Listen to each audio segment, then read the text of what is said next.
Welcome to the Round 9 Team Sheets and Final Trades video. It's George from Fantasy Take TV. And for this week, we'll go through all 9 games and touch on the trades. But we have 2 Friday night games this week, which is interesting. One is West Coast versus Gold Coast, and I dare say that will be the least viewed game this year. Coinciding with Richmond versus Geelong, I'll definitely be watching that game.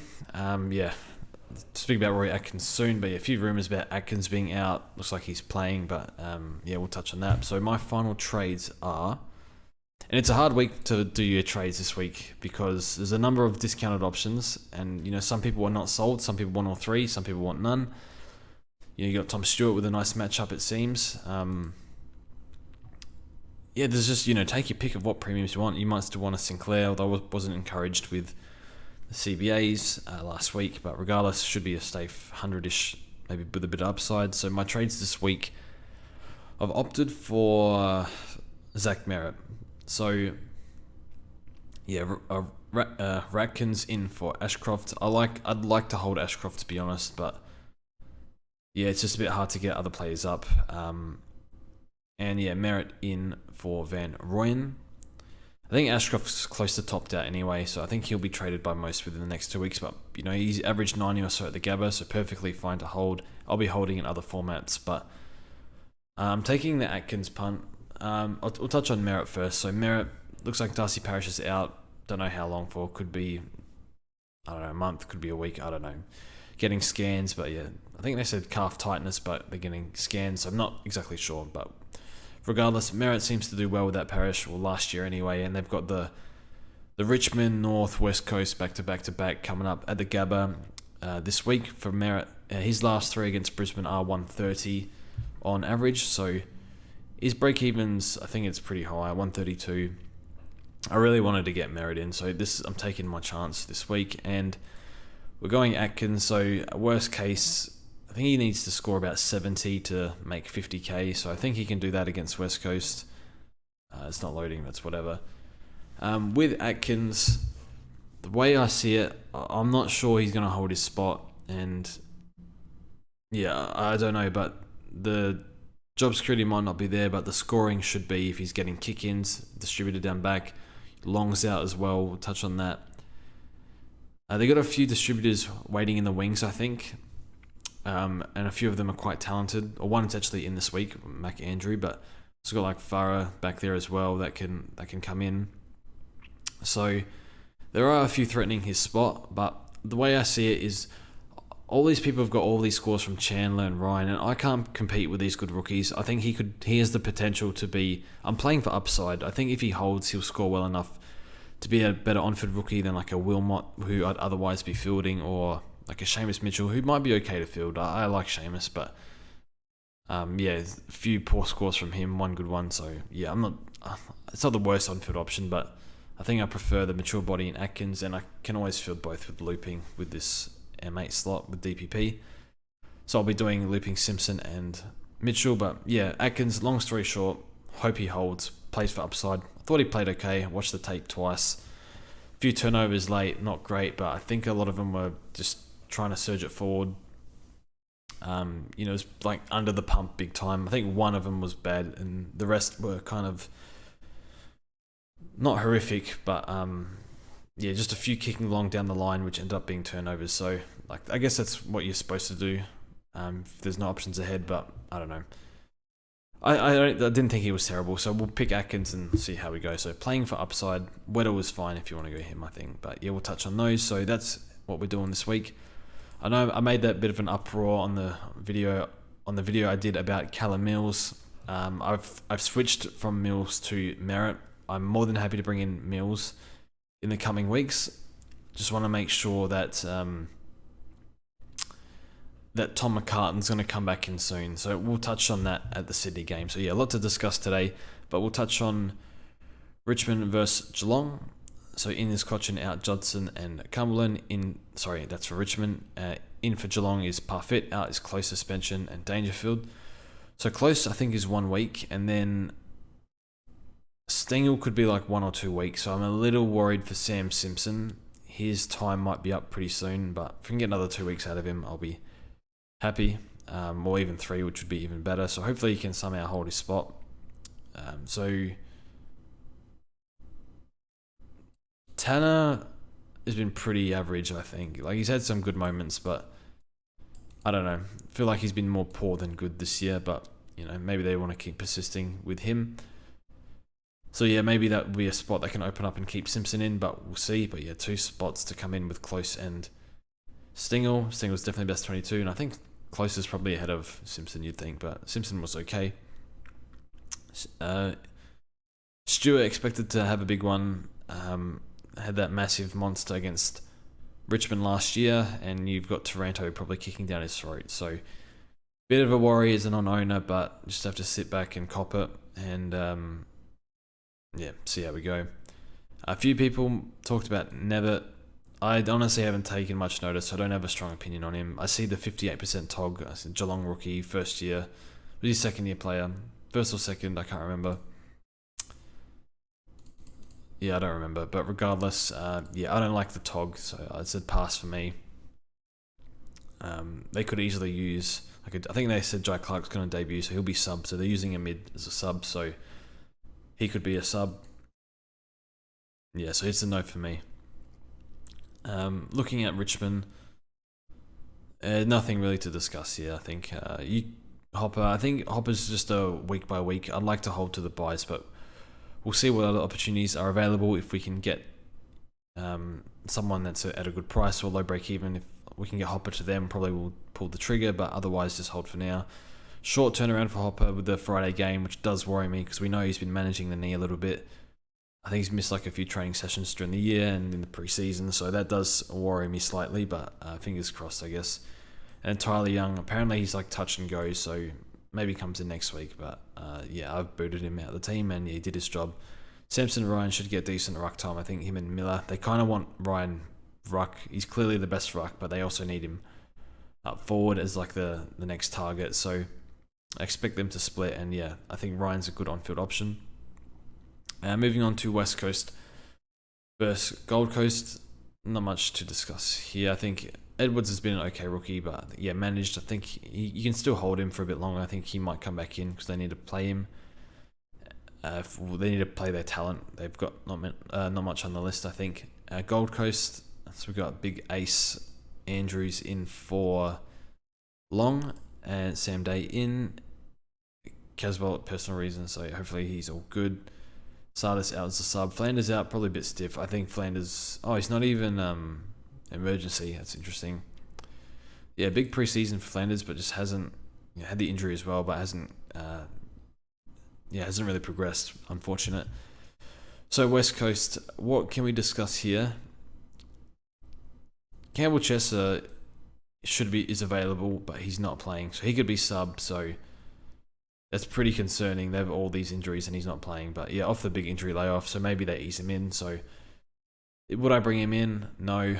If I have him, I would still hold and pray, I think. And then he plays during the buys. And then looking at Gold Coast. So a few people going on Powell. Look, I did one Google search of Powell and it said he teared his hamstring in the preseason. So not for me. That's just how I am, and I always probably will be that way, a bit stubborn. I guess maybe English is the exception given the upside, but that's a no from me. Mac Andrew down back, so he has been playing down back. I read that he had a good game last week in the twos, so I do wonder if Mac was actually always coming in for Atkins, and then Atkins has just come in. It's just stayed because Long is there injured, so I'm not too sure, but from reading the match reviews, Andrew was dropped, wasn't good at AFL level, but improved at VFL level, so see how they all go. Because if they're trying to win, they're probably better off playing the senior guy in Atkins, but if Andrew can play at the level, then why wouldn't you play the younger talent? Tom Berry's an interesting one, so they've got Ainsworth and Holman still out. They're kind of tests, so they're not emergency. They probably haven't made it to be available in time, so Berry's one you can't go early on, I don't think, but played a bit up the ground, looked okay, so I think he averaged in the 90s in the VFL last year, but with a bit of mid-time, I think, or maybe more mid, so he can roll through the mids if they want, so Berry is a watch for next week. We could look at him next week, so also jury there, so I might even double downgrade if Tom Berry looks very good and correct what's his name, Matty Roberts or something. So who's out for another 7 to 9. So keep your eye on Berry and monitor the Holman and Ainsworth injuries. But they got Caswell out, they got any of those two guys out, so it'd be tough to maintain his spot. Atkins, as I said before, is just playing for upside. It's a little bit of a punt, and worst case, his break even's negative 40. He's gonna make some money. He doesn't have to do much to, just has to score 70. He's averaging 78 or so, 75. So if he scores that average against a weak West Coast, then he's gonna make 50k, and then with upside for a bit more if he doesn't turn it over. So yeah, I don't think the turnovers were that bad, but when you're fringe, you really need to perform and go well. So yeah, on the eye, he looked okay. He was looking for the give and go, which is always a good sign. Kick-ins are pretty aggressive, but yeah, maybe bit off a bit more than he could chew. So monitor how he goes. But yeah, I'll be bringing him in, but yeah, always a risk. Now the Swans. Out Hickey and Gould, in Sheether, Laddams, and Tom McCartan is experiencing concussion symptoms. Didn't have a knock, but I think it might be from like headaches or something from a few weeks ago. So Mills named on bowl. That does slightly worry me with Mills. So I'm going to play conservative, and I really wanted Merritt, so I'm just going to grab him this week. But I do want Mills. I think he's okay because it is probably better to wait for a week of data, because if Paddy's out for who knows how long, and if Tom McCartan's this is concussion issues, headaches from a few weeks ago, so this could continue. All of a sudden, they're really depleted down back, and that's a lever for Longmire to put Mills down back. It looks like they will actually play Francis down back, which is what I thought they predominantly recruited him for, because they said we like him more down back. So Fox and Francis probably the tools, and yeah, I can see Mills helping this defense out, unfortunately, but I'm not too sure. But if you look at the forward line, they got Franklin, they got Logan, they got Hayden McLean. That's 3. Heaney plays taller. Hayward's pretty good overhead. They've got enough height up forward. I don't see Francis playing forward. That would how can you play him forward in this setup? So they got Gould as well to help out down back, who can play key positions. So they've got key position there down back. So really, I think Mills will be fine. I think he'll play midfield. I just want to wait a week just in case. I just worry if the McCann boys are out for a long time, then yeah, at any moment in time they could send Mills back. So that does worry me. I think it's better to wait, but I'm not totally against it because I think he'll play mid. But yeah, don't know. 116 break even or so, or 115, something like that. So I'll put it this way: I feel a bit more comfortable waiting, but I think he'll play midfield. Now Fremantle, Nat Fife is out, but I think he'll be sub again. It's interesting. So Brody probably no good. Draper, read a bit on him. Apparently he's been tracking okay. Us poor Samster owners, I think we're 6% of the comp, 8% of the comp. Yeah, just wait. Hopefully he comes back. Tracy's probably got his spot, I think. Still had 24 on the waffle. Had 4 shots on goal, kick 1 goal 3. So I guess that's a positive that he had 24 touches. So gone back and probably played half forward or something. So yeah, just hoping he comes in. I don't like this matchup for Brayshaw. I don't like small ground MCG because I think I saw him at Norwood Oval. We didn't do a whole lot. Looks for those marks off half back around the ground. Relies low contested player, small ground probably more contested. So look, he might be fine. I might be carrying on for nothing here, but I'm probably going to pass on Brayshaw, but I still think he's a fine target. You could do way, way, way worse than Brayshaw is your M7, M8. So he's a good price, and yeah, I'm more than happy to. I'm okay with getting him. I'll probably just skip him though for the time being. So I do worry about that fixture, and I do worry about, I think Freo are no good. So from what I've seen, unless they can turn it around. So that does slightly worry me with Brayshaw. So probably just going to pass for now, but I think he's a fine target. North versus Port. Not many changes here. Cunnington omitted. That's interesting. Been a bit down on form, but older guy, so it's always going to be tough. They brought in Greenwood, another senior body, so sort of doing similar job. Zebo on the bench, just flying at the moment. So I wonder if they persist with that, with letting Zeeble get 20 plus uncontested marks. Sheasel, they just name these two anywhere on the bench all the time. So yeah, not too worried about them. They're still holds and probably keepers. LDU, people worried. I think we were saying on the pod, I think if I'm an LDU owner and I've got a boost, I'm getting rid of him because while he can turn it around and he's every chance to, I'm a little worried he's playing through injuries, given he's missed 2 games already and has had low tog in a few games there, so he didn't look right either. So I'm okay with boosting him out. Just you kind of hope he'd turn it around, but he hasn't. So I'm a bit spooked by the high break even in the, I think it's like 160 or something. So if you asked me 2 weeks ago, I probably would have said hold, but now that not too sure, probably should have said trade back then. Would have been ideal, but yeah, it's a tough one.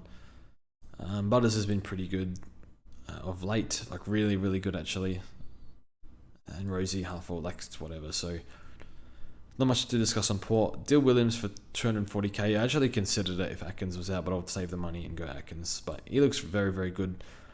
Kane Farrell is available, but they've chosen not to play him. So I think that's good for Dill Williams. So I like what I've seen from him so far. I feel like I'm missing something. No Will Phillips. That's interesting. Yeah, they've gone Greenwood over Phillips. So they're just developing him. Oh yeah, and Blake Jury, that's the one I'm missing. I think you can go early if you want because I think he'll hold, but I'm just going to save him for next week. Maybe if you want to go early, maybe wait and see how Berry goes. Like if Berry looks undroppable, then I think you can go early on Jury, but yeah, it's always tough. Now these are... this is... for this Saturday. Yeah, what am I talking about? We're not at Sunday yet. So Hawthorn, bunch of ins and outs. Same with Melbourne. Turner was just key defender, I think. Not really a viable option. But they're looking at Hawthorn. So I think the good thing here is Blank is in. So I think that's good for Sicily. The way I see Sicily is, look, he's frustrated. They know it. He's not playing at his best. I think they will they'll free him up. They got Frost and Blank here. They can free up Sicily a little bit. They can play Wetter Wing, which they spoke about on the website. Free him up, let him rebound more, let him do his thing, let the captain be happy, and I think that'll filter through the team somewhat. So, yeah, you don't want your leader down on form. I think Sicily will bounce back this week. So, if you have him, I would chill and think he'll be okay. Weddle's an interesting rookie. You can kind of play everywhere, and if you put yourself in Sam Mitchell's shoes, what are you doing with Weddle? He's a high talent. He's been good in the VFL, impressive in the preseason. He's versatile, can play defense, can play wing, maybe even mid in the future. Just play him. Like why wouldn't you just persist with him? They've got like Bramble and like Scrimshaw's, I think, playing through a toe injury, so maybe they're just using him as sub for that reason. But I think Weddle is one that they will persist with, so I'd be okay going for him. I'm just going for the upside in Atkins, so I'll tick that off. But could be a sub risk if he's on a wing, especially. So they can play him anywhere. So yeah, I'm okay. Not a fieldable option, I don't think, unless he proves it. So I'd happily leave him at D7, D8. But yeah, he might be okay. You can do worse than Weddle for rookies, so I'll tick that one off. And Melbourne, I think Chandler's been good at the MCG, so he's probably a hold for one more, and then you flick him. Oliver, probably VC. Nash has been good on a few plays, but I think they said Dawson's a bit sore during the week, but he'll play. So I was going to captain him, so I'll probably just leave that one now and go Oliver into a Bont or an English. So that's how I will go. That's pretty much it. We can move on, I think. Yeah. Brisbane versus Essendon. So Zorka in, out Jared Lyons as sub, and Noah Answorth. In for Essendon, so Baldwin, I think they've tried out in defence. He's like 170k forward, playing key defence, so probably just in for Ridley, maybe Kelly as well, I'm not too sure. So one to monitor if he can score, but yeah, probably not. Out is Darcy Parish. I don't really have much to say. If you've watched me on Parish, my opinion on Parish, you probably know what I'm going to say. I feel sorry for Pizza Safety. He's pretty high in the Hall of Fame. He's in our Discord. Yeah, he went Parrish, probably his only blunder. He's a far better player than me, so I feel sorry for him in that regard for going him. But yeah, this is probably always a risk with Parrish. Just it had to happen as soon as people were getting him in, so stiff in that regard. But you can see why I am very pessimistic when it comes to players with soft tissue history. So I think Parrish, for me, he's never. I mean, he was already never again, but I think he's like in that territory now. And Ridley's out, so unlucky. Like, obviously, like I think it was, if I had Ridley, I probably would have held until the buys, or maybe traded last week just because they lost all the key defenders, which killed his role. But yeah, just people that were holding, I think it still would have been fine. Still should have done like an 85 plus, but yeah, just very stiff. So yeah, you got to get rid of him. Missing one, potentially, probably just won the 1 week, but he's bled too much money. Missing this week, it's your perfect chance to get rid of him. So Harry Sharp held. He's a rookie. Held ahead of Ainsworth, so that's interesting. I thought Sharp looked a bit nervous. Worked hard. Not quite sure he looked super comfortable at the level just yet, but I think these guys, they're rookies. They got to get comfortable at the level, so they need time. So I give him another go, see how he goes, and then I think people are holding Ashcroft. No problem with that. He's averaged well at the Gabba, and he's got Essendon and Fremantle the next two. So I think I'm trading this week to get up to Zach Merritt, but no problem if you want to hold. I'm holding in other formats. And then looking at, McKenna as well. I think McKenna, I don't know why he didn't score well, but I think he scores better at the Gabba. So I think he's a one you can hold for 2 weeks or so. I think he should bounce back. Got 5 kick-ins and scored 40. Like he's far better than that, so I expect better from him. Merritt, probably the most popular upgrade target in our Discord this week. I'll be going Merritt this week. If you're going like a Steele or Brayshaw or Mills, just take your pick. Just everyone has sort of, whatever your flavour is. Everyone's kind of different there, but yeah, I went Steele last week and I'm going Merritt this week, and I'm okay with that. Hopefully it works out. Davey can probably go. He's losing money and he can't score in the second half. So, yep. Moving on to Carlton versus the Dogs. I'm looking forward to this game. I think it'll be good. I think both teams somewhat under the pump. Probably Carlton more so, but anyway, Carlton are bringing in. There's no relevance here. Kent probably stiff. Had a decent first game. James O'Donnell is a key defender. I could not find anything on him, but yeah, he's in the team 102k. I think he's just a wait and see. Just maybe he's a downgrade option for us, maybe not. Who knows? So I know they got a few injuries down back. I think like Bruce and whatever. So maybe he plays, maybe he scores okay. Because key defense, you can probably average 45 if you saw like a Tyler Young do that. He's 20 years old, so a few years in the not fresh out of high school or anything. So hopefully his body's developed a bit and can handle AFL. So yeah, one to keep an eye on, but I don't really know much about him. Never heard of him until a few hours ago. And then Bont probably be my captain, but I think they maybe sent Hewitt to him. So yeah, we'll see how that goes. Baz Smith, with Trelaw injured, maybe Baz Smith's CBAs go up, so he could be a forward target. I'll probably skip. I just put Bailey Smith in the injury prone basket, I think, but given his past year of issues, so probably pass, but one of my favourite players, so I think he'll be okay, but I'd like to see CBAs this week if they happen. And yeah, actually going forward, I don't think the CBAs will be there, so I'll probably just pass, to be honest. Maybe McRae CBAs go up. So McRae, I don't think he's an option this year, but he hasn't fallen too far off, but he's just enough to be not considered anymore, in my opinion anyway. So yeah, Sam Walsh as well. I think they've brought in. They're playing Kennedy. Oh yeah, okay. With Walsh, I'll probably pass on Walsh. If he gets DPP, then I'll try and grab him after the bye or something if possible. But otherwise, I think I'm probably happy to pass if he's playing this half forward role. I think he can do 105 to 110 in the role. But yeah, it is kind of hard. You miss out on those extra points without the CBA. So you might miss one or maybe just might be one tackle, might be 2 or 3 handball chains you don't get involved with. It's enough to dock you from a 120 to a 110. Now the Crows versus the Saints.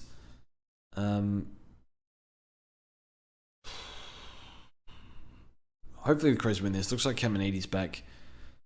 So looking at this, Dawson was listed as sore. They said he was sore. Some journo did, but he's playing, so that's all good. Probably just leave the captain. And like Laird said something wrong with him almost every week. So I wouldn't be bringing Laird into a post-bye or until you see a turnaround. It does worry me. I mean, he hasn't missed any games. He's just been a bit sore or fatigued, or there's just the knee, the calf soreness. So I think if you have a bit of a sore calf and you're not missing anything, I probably wouldn't count that towards like a proper strain, like a Parrish type thing. But Laird has no soft tissue history before a bit of soreness there. So I'm still confident that he'll run out the season fine, but probably just want him to have that rest after the bye. But if I have him, and just happy to hold. I don't know who's coming in here. And then, if you have Caminiti on the bench, he'll make a bit more money. So he's had a good season. Still, I mean, the CBAs are there for Still. It's just whether he plays well or not. He scored 95 last week. You might say he's probably lucky to score that. I tried to explain on the podcast. That game was very strange. The stoppages were down. Uncontested marks were through the roof. Like extra 60 uncontested marks on average, or 65 or something. So it was just on, all the midfielders that game scored quite poorly, except for Liam Shields, who I think had like a 45 DT fourth quarter where he jumped it up. So basically all the mids scored every mid just about scored poorly that game. And he played a little bit full forward. I think maybe with Caminiti back, Owens is a target there. They got Membry, Max King will be back soon. I don't think we'll see as much of that. And when they need to win games, you ain't seen Steele at half full forward playing the ruse, game over sort of thing. So see how it goes. Collingwood versus the Giants. Toby Green's back, so that's good for them. And still no Sam Taylor, so that'll be pretty tough for them. But good to see Toby back. Expect Collingwood to win this one. Frampton injured, so who the hell was this there? Ruckman. Ash Johnson, oh my god. I think they get Darcy Cameron back, so it'll be interesting if people want to go early on Darcy Cameron for $490k with a low break even. I personally like to wait a week, but given his price and break even, you think he'll just come good eventually. Apparently moving well at training, so one to monitor. Do you want him? Do you want Gorn? I'm not in a hurry to get either, but I think they could both get away from you. So I think we'll just discuss that next week, but kind of need to prepare for it. So and getting Hopper, like Hopper has the buy after their buy, so there's not much point doing Hopper to them really, because you get like 4 weeks out of Hopper rather than 3 weeks out of the other one, or I think it's 5 and 4 weeks, so something like that. But we'll worry about that next week. And Giants, not really much to speak on here. No Ralston, unfortunately, I don't think.